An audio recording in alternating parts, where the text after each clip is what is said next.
Hey, what's up guys? My name is Moda and welcome back to the Mining Stacker YouTube channel. Today's video is going to be a quick initial review of that Moltminer M2 FPGA that does have a bitstream for Caspa, right? That's the big interest with this one, is that Caspa bitstream, and supposedly it's supposed to have a Radiant bitstream here shortly, right? So did get my unit in, did order that first batch from Coastal, and it was a little rough, right? So I'm going to go over my thoughts on it and what issues I've been having, right? So if that sounds good, guys, stay tuned, all right?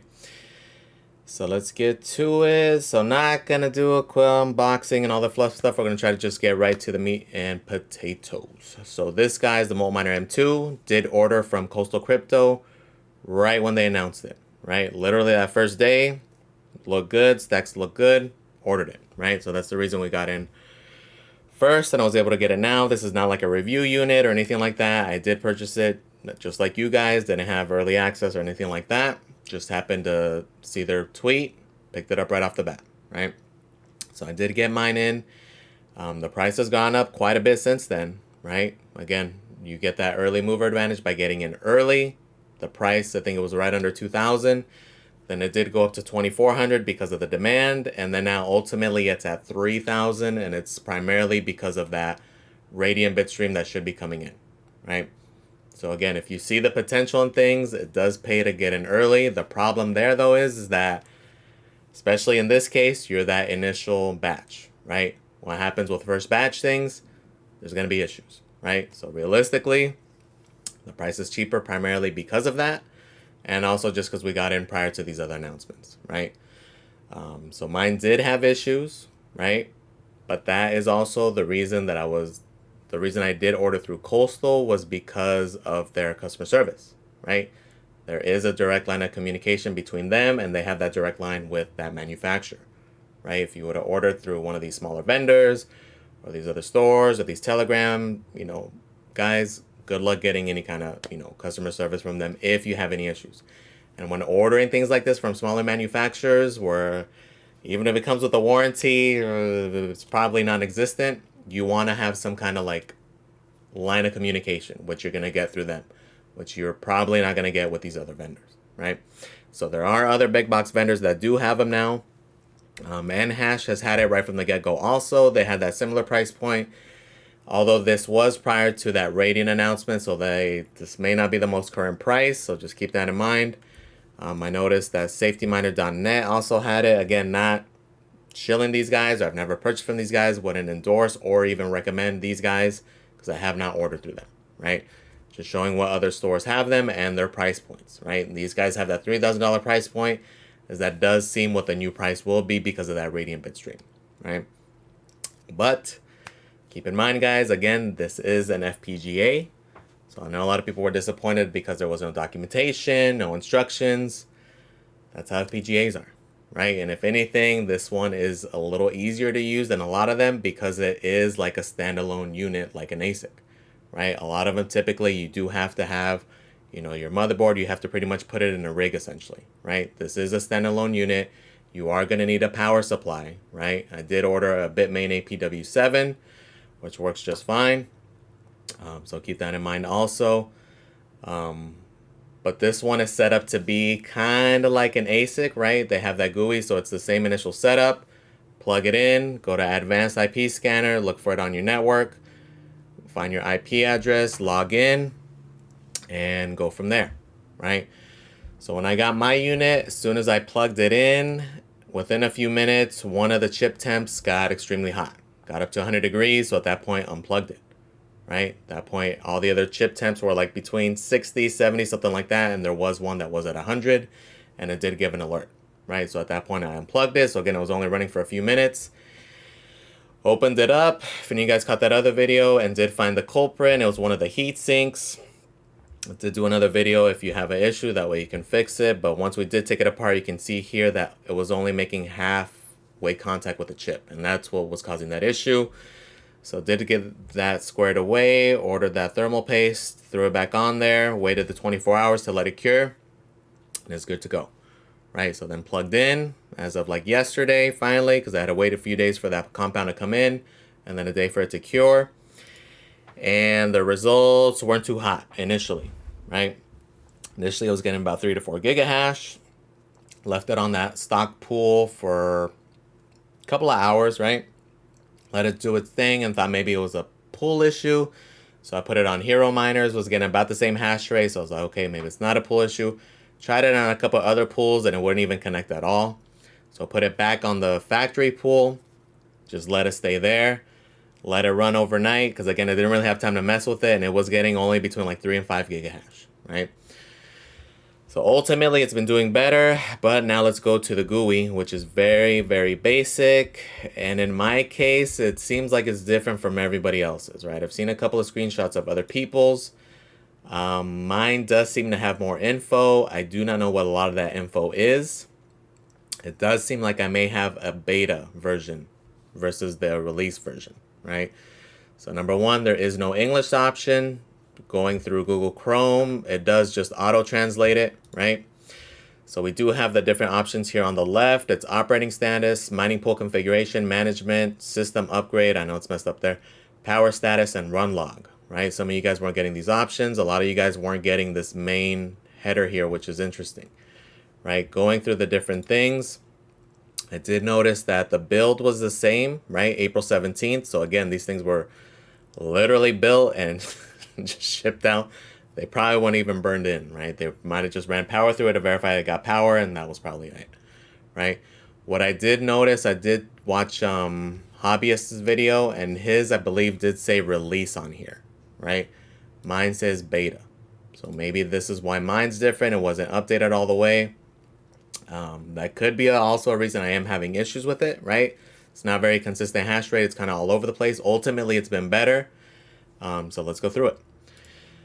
So operating status, you can see up here, says working. You can see the pool and a lot of info, right? The main things I was able to easily identify were the temperatures, right? So you can see here has each individual chip, each individual temperature, the highs, and then here the highest or the call the police, which is the alarm, which is what I was having issues with, that one that was really hot, right? I do have one other one here in the middle on this last board. It's like 83 degrees. So it is hotter, but it's within line, right? It's like 5%. It probably, again, didn't make the best contact, but it is to the point where it's not super high.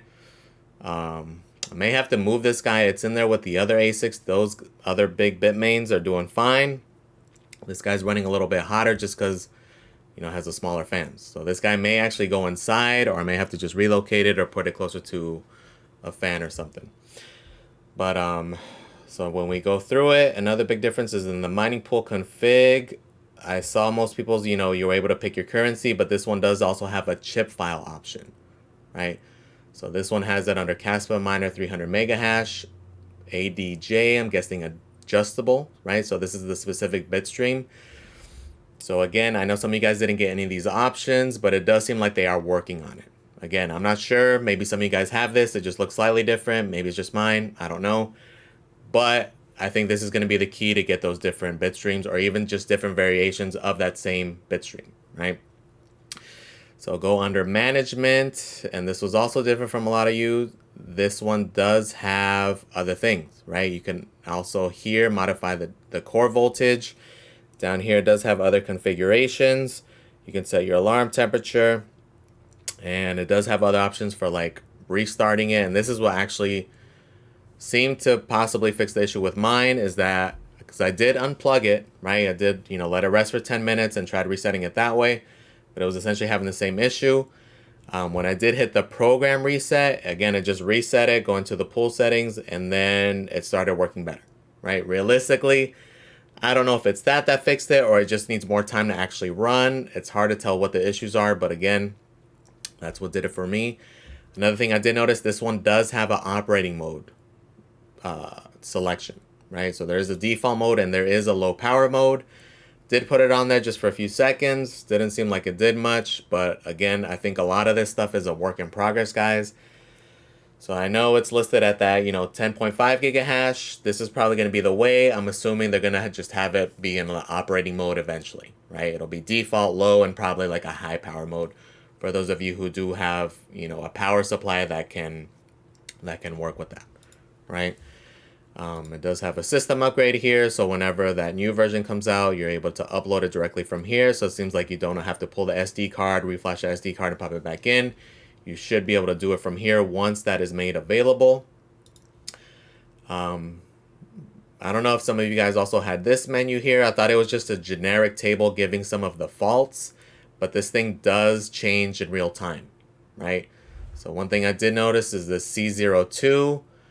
When it was at a lower thing, it was saying C00, right? Even on the main thing here, you can see here on the status, it's C02. Now that all of them are C02, it seems to be running better, right? Initially it was C00. Again, I don't even know what that means, but that's just something I happen to notice.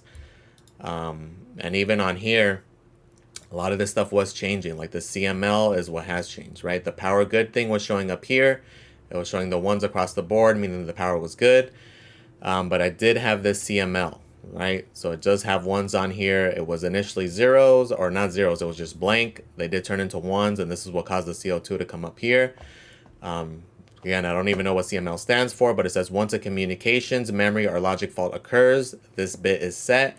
This bit is in latch mode, which is, I'm guessing, is like a safety mode. The clear faults command can reset this bit. I didn't have anywhere to actually put any commands in. Again, I don't know if this is a beta thing or what it is, but something to look at. On the run log, no real issues there. Again, the operating status shows as working. Does seem to be working better. Again, what I did, if you guys have these options here, is go to program reset. Once you put in the serial number, it does give an option to do a factory reset, which was what I was going to do, but just doing that program reset, it started working better. Again, it's hard to tell if that's what's making it work better or if it's just because it's running longer now. Maybe it takes a long time to finally get burned in. That could be it also. Reality, it's hard to tell because, again, there is no real info on it. There's no website. There's no troubleshooting. We're all kind of the guinea pigs, guys. So, like, if any of you guys have this unit, if you guys have a different GUI, please comment. Please let us know. That way we can kind of get on the same page. Also, follow Coastal Crypto, right? Follow their YouTube channel, go on their Discord. That is the only discussion going on, period, with these. So if you do have issues or if yours is working well, if it's not working well, go on there. Go on there so you can post, so people can see things, so we can all help each other out, right? Again, we're all kind of guinea pigs. A lot of it's just going to depend on how much time you have, right? Unfortunately, I'm pretty strapped on time, so I'm not going to have much time to mess with this thing. Pretty much a little bit I had to mess with it this morning. That's all I'm going to have. I got a lot of junk to do today and tomorrow. So maybe next week I'll be able to play with it. Or throughout the week I get an hour here and there. I'll be able to play with it. But for the most part, doing that thing did seem to increase everything a little bit, right? We go back on the 1 hour. It did go offline. I did have it unplugged. When I plugged it back in, it was getting, again, about the same thing. Like 3 to 5 gigahash, and then right when I started messing with it at about 7 o'clock this morning when I was getting my son ready, you can see when I did that reset thing that it has been on an uptrend, right? Going from that 4.7, 5.85, again, these are hourly averages, 7.52, 7.54, ultimately 9, right? And then going on the 10-minute, you can see it's definitely higher as well, right? So it goes up and down though, it swings quite a bit, but at least it is hitting these higher things, which does let me know that it seems like all the chips are working and that the board is working. Is just like GUI and going to be software issues, right? So as they improve the bitstream, as they improve the software, it should get better, but it does seem like it's working. But again, it is going to be rough around the edges, right? So again, I'm not even sure if any of you guys have those options, but again, as that GUI comes out, as we get updates, it should get better. Mine does seem like it is finally now hitting the ranges it should. I'm going to let it run for a few days. I'm going to try pool hopping again, but realistically, I want to try to get a more consistent hash rate before I decide to do that, right? So once I'm consistent here, then I'll probably put it back on Hero Miners where it was working and see if I can get the same numbers there, right? That way I can truly get some averages and see what's going on and just actually see what the actual hash rate is, right? Because one thing I've been curious about with this is if there is kind of like a dev fee, kind of like with that Team Red Miner Bitstream, right? The downfall with like the Ospreys or just that Bitstream in general, because the only player is that it's a 10% dev fee, right? So I was curious to see there was going to be one here, or if kind of the workaround around it was going to be for you to be on hash pool only. And I think that was kind of going to be their methodology as far as doing that. Instead of having like a dev fee, it was going to force you to just be on hash pool and not have a dev fee. I'm assuming maybe that was the logic there. It's really hard to tell. But again, guys, it did finally, seems like it's going now. Gotta really, realistically, just gotta give it time, right? And see what it averages at, because it is kind of all over the place, but at least it's starting to average where it should be, right? We want that at least 8 gigahash, right? And then from there, maybe again, as these updates come out, we can reconfigure and play with it a little bit more. But at least the goal right now is to just get it working, right? Get it working at the point that it should, and so far it seems like it is, right? So again, if any of you guys are having issues, if you order from Coastal, hit them up. Talk to them, post on that Discord. Because at this point, we're the ones experimenting, right? For any of you guys who got this first batch, although we did get it earlier and it was a little bit cheaper, we're also going to be the ones kind of being the guinea pigs. And hopefully they do fix them for the upcoming batches. So hopefully whatever feedback we can give them, hopefully it's things that they can look at and correct in these next batches. Because again, they're literally getting made right now, right? And they're trying to get these things out as quickly as possible. Hopefully we'll see how that Radiant Bitstream turns out. We'll see how it comes out. But again, guys, please comment if you got one of these, how it's working, if it's working at all, if you're having issues, what your GUI's looking like, let us know. Or if you don't want to post here, post in that Discord. I highly, highly encourage you guys to get in that Discord, even if it's specific for this guy, right? That way we can get more data points. We can get this thing going, right? Because at the end of the day, we want this thing to work, right? At least that bare minimum. But so far, guys, again, just to summarize, it is rough. There have been issues. Keep that in mind. If you're not, familiar with tinkering with things, repasting things, opening things up, this may not be for you, right? And this is just FPGAs in general. They're not going to be like these, Bitmains and gold shells where it's boom, boom, couple of clicks and you're hashing it within 2 minutes. There is going to be a lot of tinkering involved, a lot of messing with it. And for the price, it is definitely risky, but again, that's the price you're paying for being early. Again, hopefully I should be getting my Osprey in today, actually. Mess with that thing, get that thing squared away.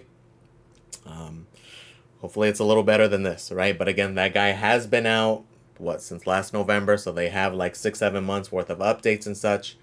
So again, hopefully that guy should be more refined. Hopefully this guy gets to that point, right? Alright guys, so thank you for watching. Again, please comment, like, and subscribe, and I am out.